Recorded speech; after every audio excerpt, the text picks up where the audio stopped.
Antón Chejov, Historia de un contrabajo. Procedente de la ciudad, dirigíase el músico Smychkov a la casa de campo del príncipe Bibulov, en la que con motivo de una petición de mano había de tener lugar una fiesta con música y baile. Sobre su espalda descansaba un enorme contrabajo metido en una funda de cuero.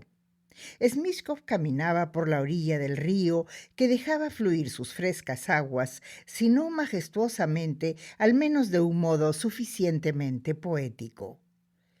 «¿Y si me bañara?», pensó. Sin detenerse a considerarlo mucho, se desnudó y sumergió su cuerpo en la fresca corriente. La tarde era espléndida y el alma poética de Smychkov comenzó a sentirse en consonancia con la armonía que le rodeaba.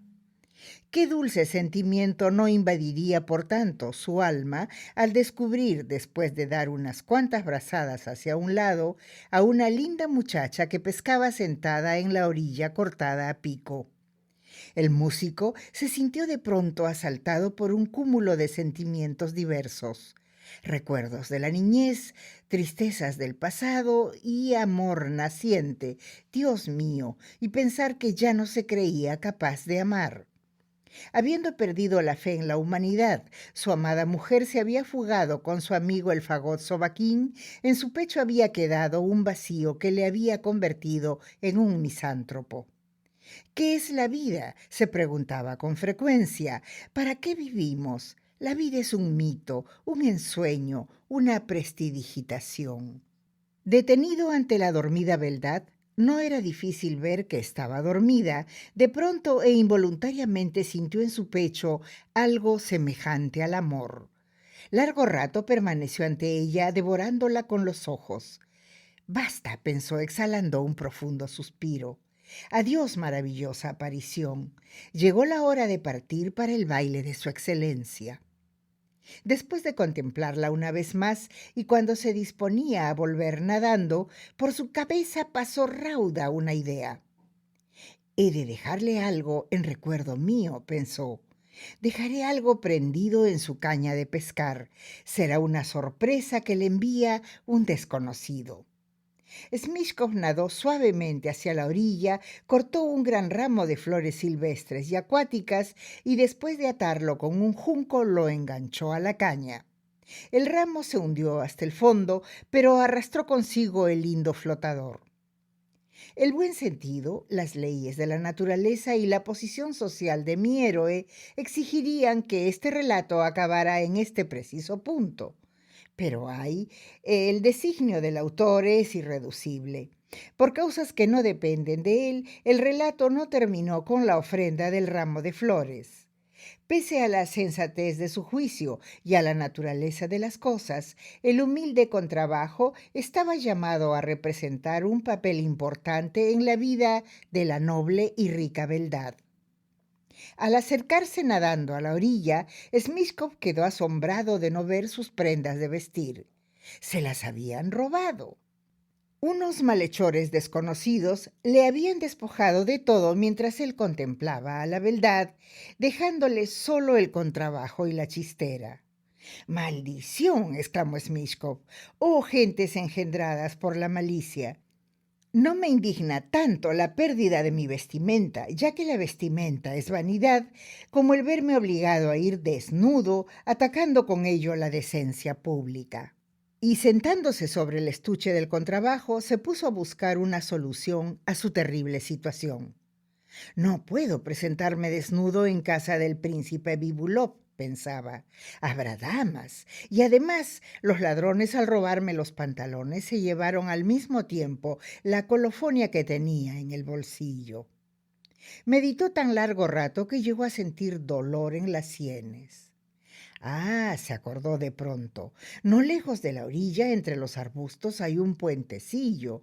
Puedo meterme debajo de él hasta que anochezca, y cuando sea de noche, en la oscuridad, me deslizaré hasta la primera isba. Con este pensamiento, Smychkov se caló la chistera, cargó el contrabajo sobre su espalda y se dirigió con paso vacilante hacia los arbustos. Desnudo y con aquel instrumento musical sobre la espalda, recordaba a cierto antiguo y mitológico semidios.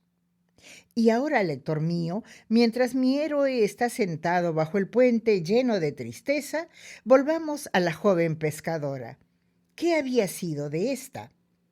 Al despertarse la beldad y no ver en el agua su flotador, se apresuró a tirar del sedal.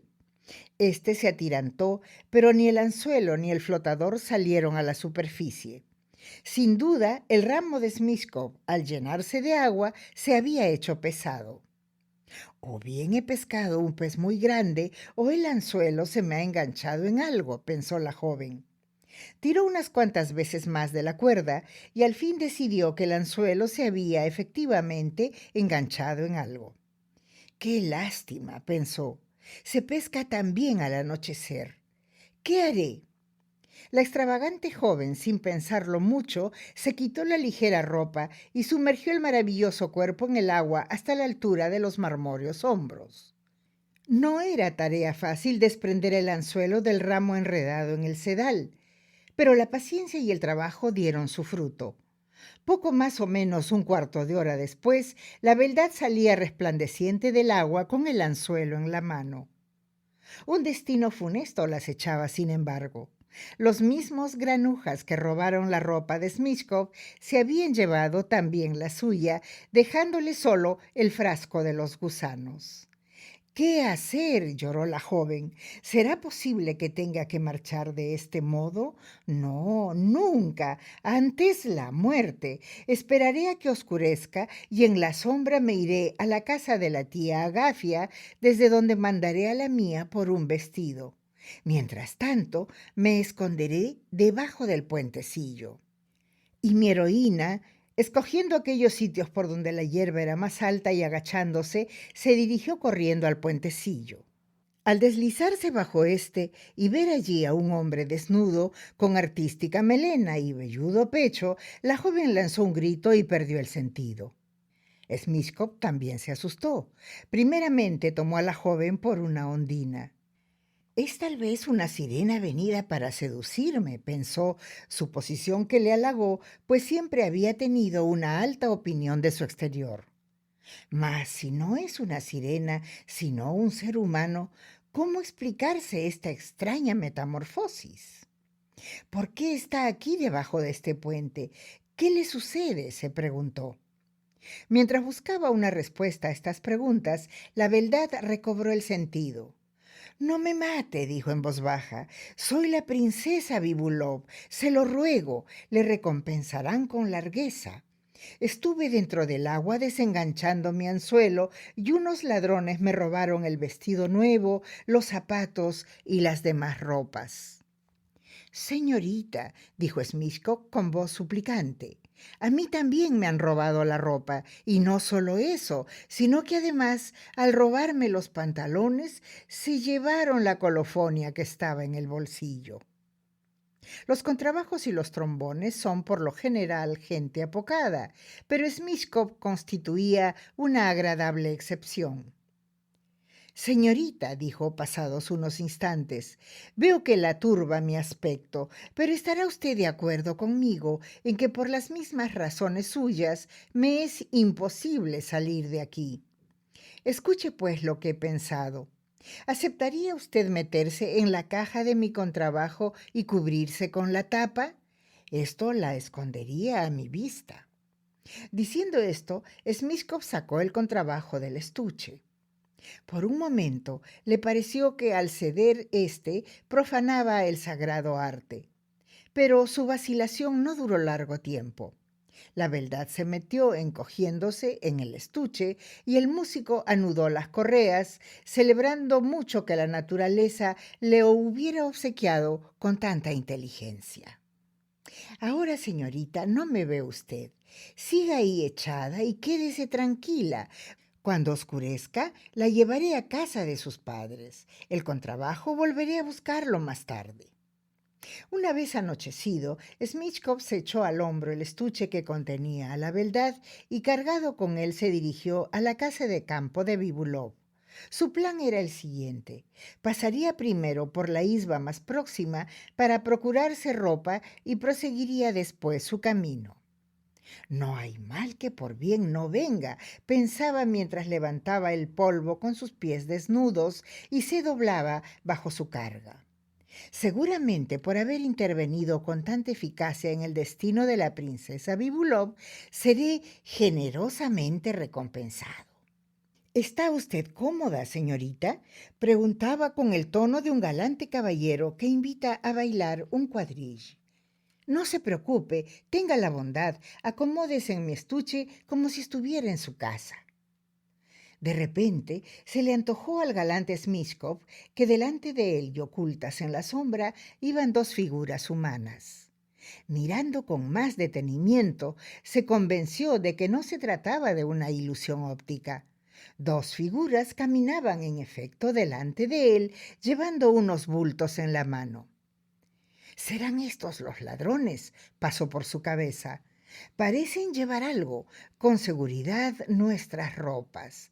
Y Smishkov, depositando el estuche al borde del camino, salió corriendo en persecución de las figuras.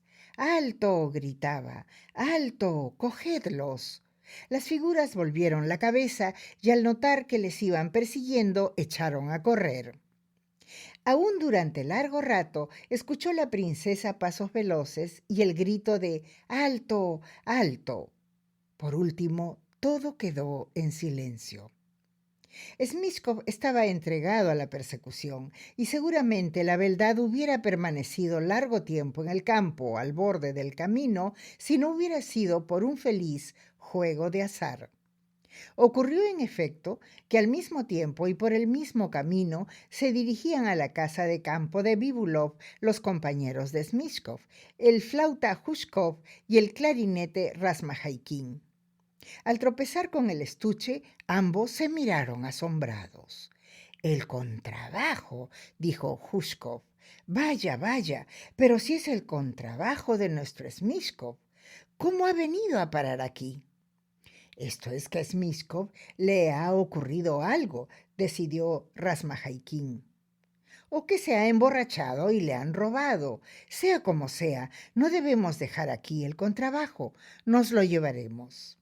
Jushkov cargó el estuche sobre sus espaldas y los músicos prosiguieron su camino.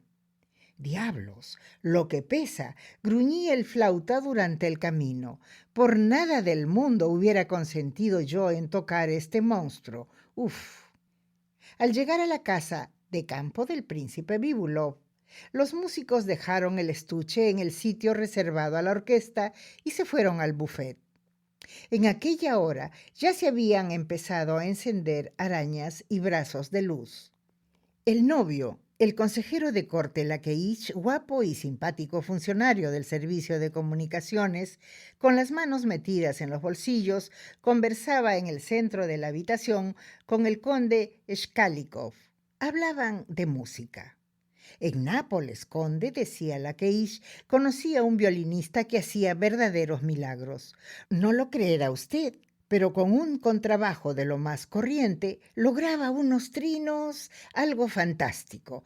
Tocaba con él los valses de Strauss. «Por Dios», dudó el conde, «eso es imposible». «Se lo aseguro, y hasta las rapsodias de Liszt. Yo vivía en la misma fonda que él y como no tenía nada que hacer, llegué a aprender en el contrabajo la rapsodia de Liszt». «¿La rapsodia de Liszt? Está usted bromeando». «¿No lo cree usted?», rió Laqueich. «Pues se lo voy a demostrar ahora mismo. Vamos a la orquesta». Y el novio y el conde se dirigieron a la orquesta, se acercaron al contrabajo, desataron rápidamente las correas y ¡oh, espanto!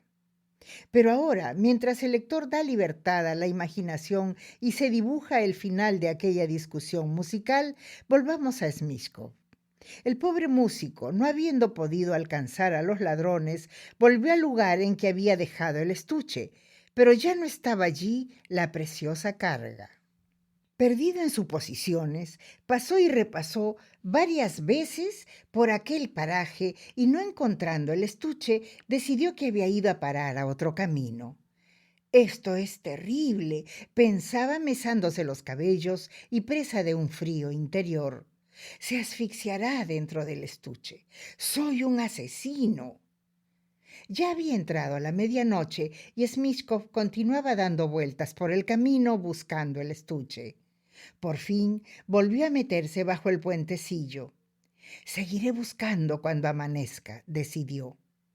Al amanecer, la búsqueda dio el mismo resultado y Smishkov decidió esperar debajo del puente a que llegara la noche. La encontraré, mascullaba, quitándose la chistera y tirándose del pelo. Aunque tarde un año, la encontraré. Todavía hoy, los campesinos que habitan los lugares descritos cuentan cómo por las noches, junto al puentecillo, puede verse a un hombre desnudo, todo cubierto de pelo y tocado con una chistera. Cuentan también que a veces, debajo del puente, se oyen roncos sonidos de contrabajo.